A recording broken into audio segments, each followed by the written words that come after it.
Hello, today we are going to make bean bags. When my son was little, I used to love planning his birthday parties. I was one of those crazy moms that had it at our house, and one of my go-to games was bean bags. And he got new bean bags every year because that had to go with the theme too. Bean bags are great for parties. They could be great for school parties. You just to play and have fun.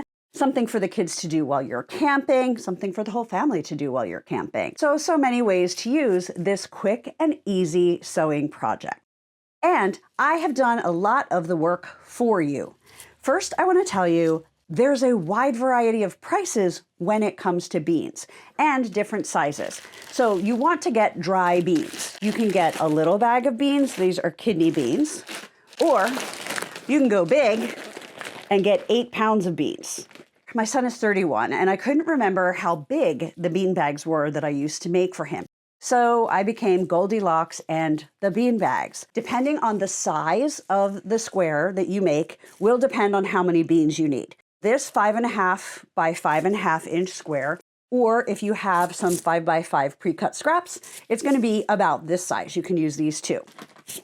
This is going to need a cup of beans. This teeny tiny size is going to need a 1/4 cup of beans, which apparently is what they consider a serving of beans on the back of all of these dry bean bags. And then the size that I am going to recommend you do is the 4.5 by 4.5, which will need a 1/2 cup of beans. If you get a pound, this says 10 servings, that's a 1/4 cup. We need a 1/2 cup, so we can make about 5 bean bags from a pound of beans. That might be good.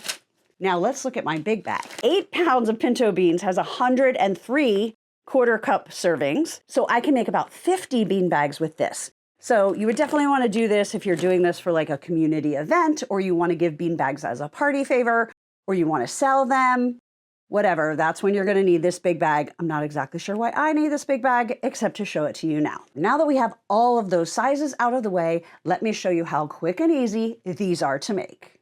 Let's start with our supplies. We obviously need beans of some sort. I'm going to be using a measuring cup. I'm going to be doing the 4.5 by 4.5 inch squares, which will need about a 1/2 cup of beans. Now, I can tell you from experience, you do not want to try and pour the beans from this bag into the fabric bag without using a funnel, or they will be everywhere. Guess how I know? So I'm using a piece of cardstock and some tape. We're going to make a funnel. You need a little iron, or you can use any kind of iron. I'm just going to use this little mini one. And then fabric and some clips, rotary cutter and a blade. So I have cut this Paw Patrol fabric. I'm making these for my great nephew. He is a huge fan of this show right now. So it's 4.5 inches wide. I'm just going to cut as many 4.5 inch squares as I can, and I will start by just cutting off those selvages on the end. All right, I have this folded in half, so that's 1 bean bag, 2 bean bags, 3 bean bags, 4 bean bags, and not quite 5 bean bags. Yeah, that's too small. We'll keep that for something else. Now, if you wanted to fussy cut these, you obviously could. You would need more fabric to get as many. But what I would do if I was going to fussy cut them, this is a 4.5 inch square, so it's exactly the size that I need. And I love it because the blue, it shows you exactly where your seam allowance is. Put him right in the center, cut that, I'll definitely use that. So you can fussy cut, or you can just go with whatever it ends up being. We're gonna make 4 bean bags. So you're gonna take your 2 squares, you're going to put them right sides together. We're going to sew 3 of the sides with a 1/4 inch seam. And because this is beans, it's not something thin, it's not flaxseed or anything like that. You can just use a regular stitch length. You don't have to go small. Okay, so I have them all matched up. Now we're going to head to the sewing machine and sew those together. Because these are bean bags that we're making, it isn't going to matter if the seam allowance is off a little bit. So I'm not even going to pin these. I'm just going to line them up, and they're not really big.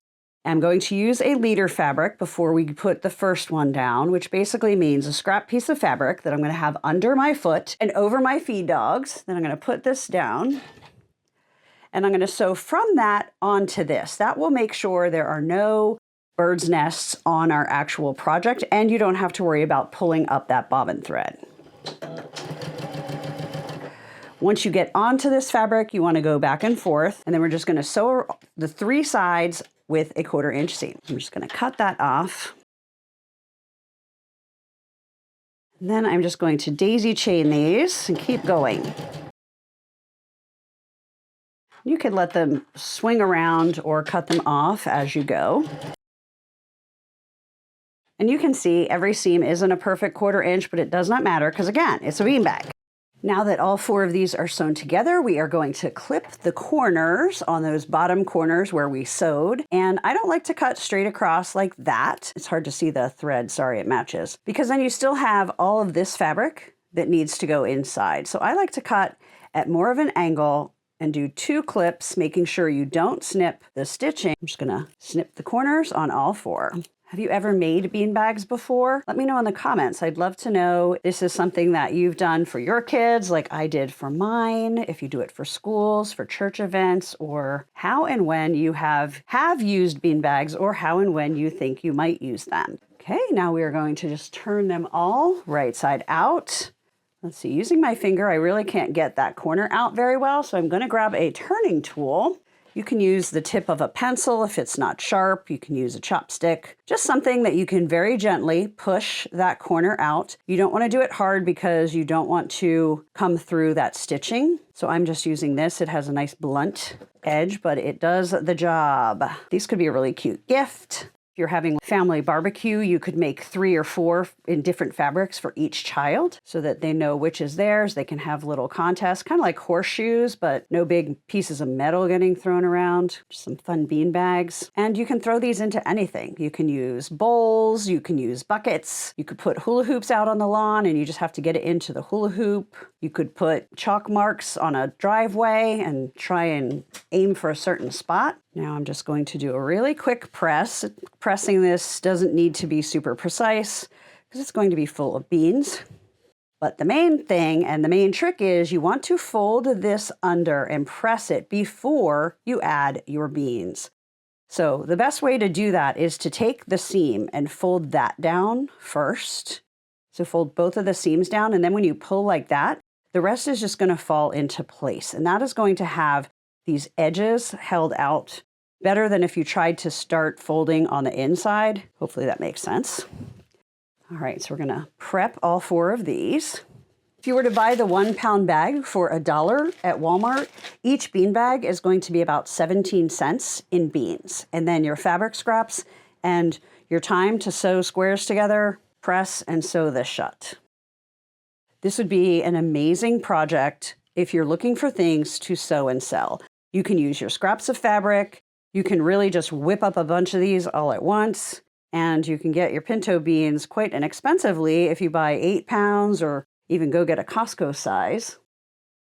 This would also be a great project to use if you're teaching kids to sew, because it's all straight stitching and then it's something fun that they can go home with. We're done with the iron. So now we need to make our funnel. You can use regular paper, but if you have a little bit thicker, I would recommend that. So we want to make a funnel that's big enough that it's going to be fast and easy, but also make sure that it goes in.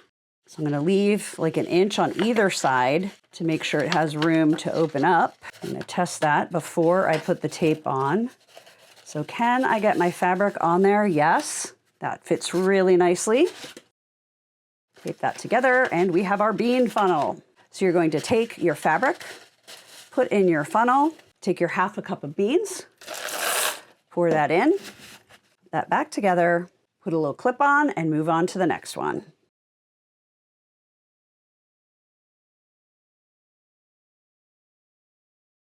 Now, if you're doing this with kids, I would put more than 1 clip. I just know that I'm going to be able to hold these closed well as I take them to the sewing machine. If you're newer or you're nervous or you're working with kids, definitely do 2 or 3. So now we got to go back to the sewing machine. Now you want to make sure you keep these edges together and the beans away from where your presser's foot is going to be. So kind of push to keep the beans over here so that's nice and flat. I'm going to use my leader fabric again. And I am using a thread that matches so that it's not going to really show up on the fabric. It made it a little harder for you to see when I was cutting the corners because I had already put that in. Again, just make sure you are holding those beans back away. And when you're sewing these shut, you just want to make sure you're sewing and catching this folded part. You don't want to sew under here and then have that flapping out. One thing I love about bean bags is they're quick and easy and they're not an exact science like some other projects. Then you're just going to cut them apart and cut any of that extra thread off that's in between each bean bag. Now we have 4 bean bags and it is time to go have some fun.